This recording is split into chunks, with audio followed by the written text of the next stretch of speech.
I'm going to be doing two views of the keyboard because you won't be able to see some of the fingering choices I make for the Night of the Rocking Horse.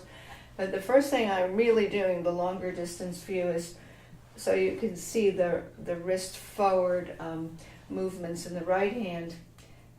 Actually, they're always in the right hand, come to think of it. You're going to have these third beat accents on the rocking horse piece because it does epitomize the movement of the rocking horse, I suppose, and the playfulness of it. And that's called syncopated accents coming on an unusual beat that's normally not accented in 3/4. That would be, in this case, accenting the third beat. Now what you have in the Night of the Rocking Horse is on these third beats he puts accent marks. And he doesn't put SF, so you can't get too carried away with smacking these third beats, because remember it's playful and it's childhood. He starts with an MF basic dynamic, and you have to be careful about counting this too to get the exact way that he starts with an eighth rest, goes to a quarter note, eighth quarter. Now that last quarter gets the emphasis.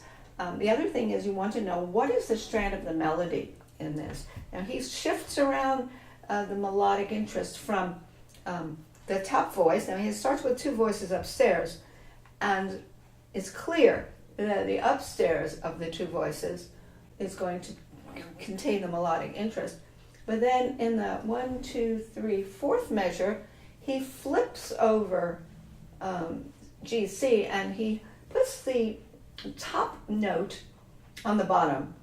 So he inverts the melody and puts it down below in the alto voice. So you have to pay attention to that. At the same time, it's very complicated.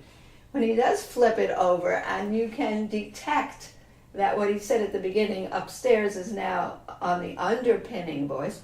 At the same time, in the left hand, he has a more important line, which is not syncopated, and which is legato, and which takes our interest away from what was upstairs. So you have to be really careful about this. So we should start playing slowly, and first think of, for the first 1, 2, 3, let's see, 3, 4 measures, listen for the top voice of these two voices. And watch the way I use the wrist roll forward.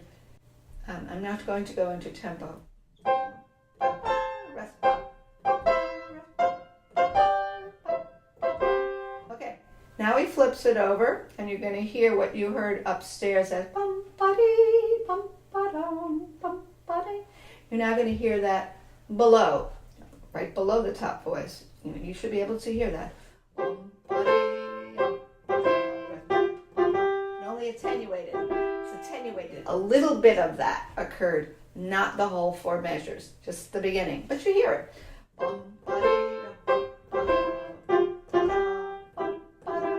Now that wasn't exactly like this.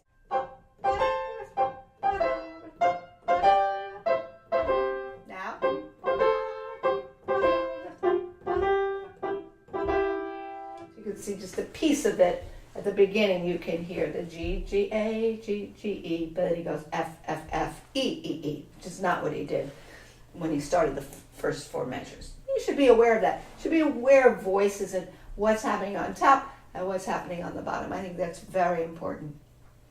Now, the left hand becomes more of the star when you get to that second phrase. When he does this, I'll just give an outline.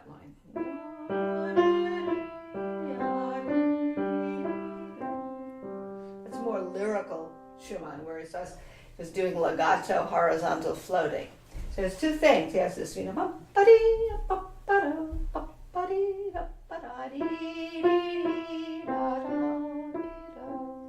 so that's going to be like an answer to the first 4 measures, and it's going to overshadow what is that alto voice that I showed you, which starts out as what was the top voice and now is the bottom. You won't even hear it. It's because it's way down inside there.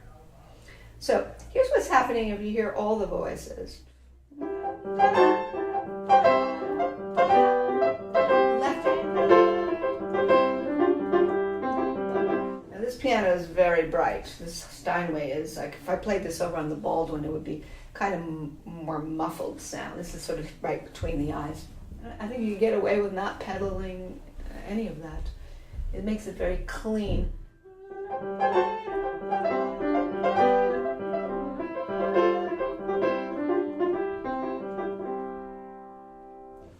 second part, what clearly comes out is the bass line, which is, again, a longer legato line and not replicating what you have upstairs, which is this constant ba-dee, ba-dee, ba-dee, ba-dee. It's relentless in the right hand, whereas in the left hand, that never appears.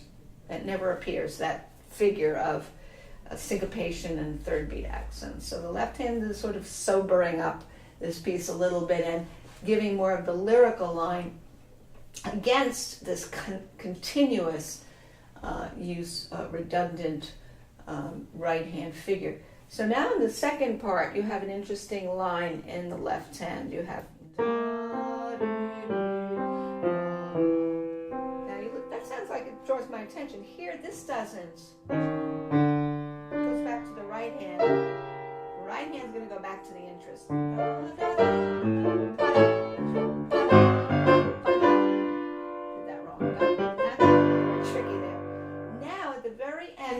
Both lines are going to be important, because what is it going to do upstairs is he is going to have that inner voice replicating what was the top voice at the beginning when you hear this. I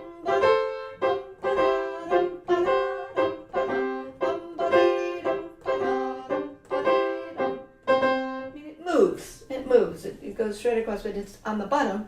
But the left hand has this.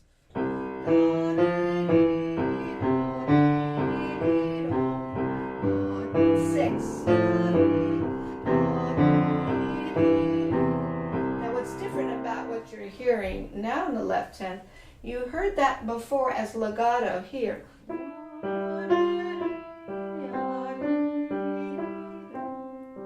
It's more lyrical.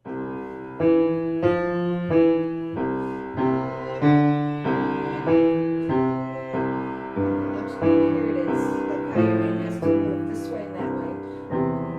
Notice how I'm doing it this way. So those consecutive six, which has the intermediary C's, you have to be able to shift your hand over so you don't miss the consecutive six when you go over to the C like this.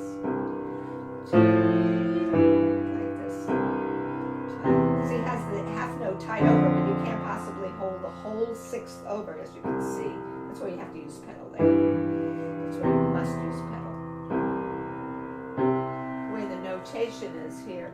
He wants half notes carried over to the next beat, and then he has the second beat, another half note carried over to the third beat. So you can't really accomplish that even without using the pedal, but those consecutive six are tricky because your hand has to keep going back to the common tone C, and I was missing that because my hand wasn't angled out more, or my arm. See what I'm doing this way? See what's happening. So I'm going this way and that way. See my hand going that way. Now I don't have to do that anymore. Notice I'm holding that down.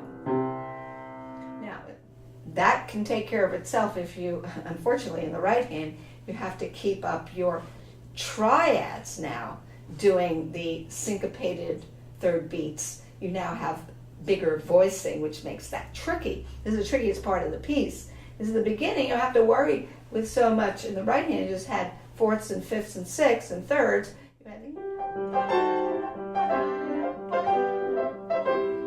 That's a lot easier than now doing dum, and here, having to do that.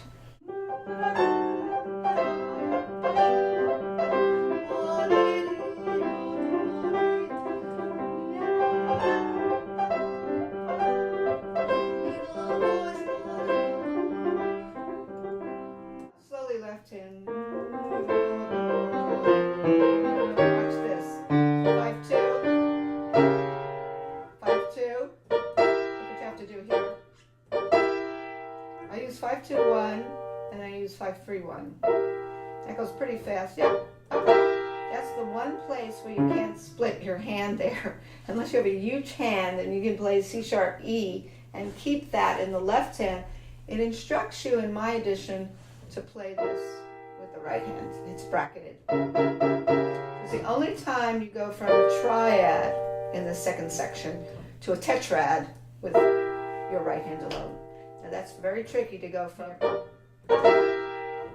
You can't throw your wrist forward on this, or you're going to miss the notes. Now in these other places, you can throw your wrist forward and see. That way. Yep. Unfortunately, you can't throw your wrist forward. The rest of these are just triads. Yep. Yep. This is diminished. Can't really throw your wrist forward here either. With the white notes, you can. As you can see. Bum, bum, yep.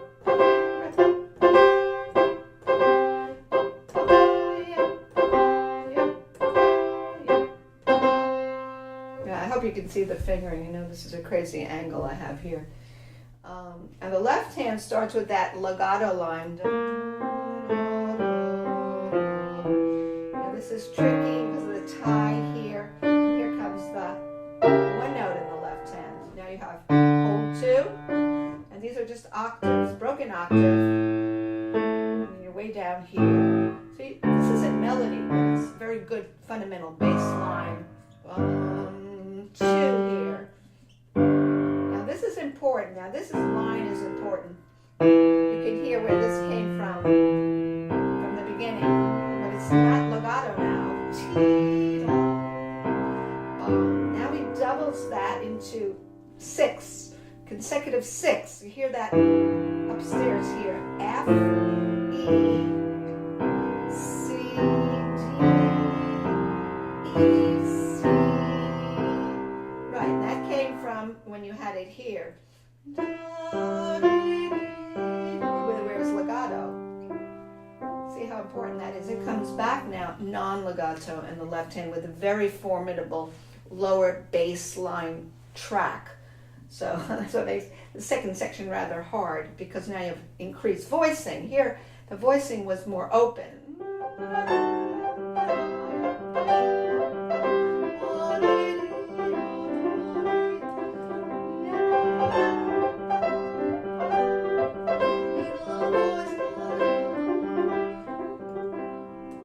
Now, over here, I'm not going to go as fast. Slower here.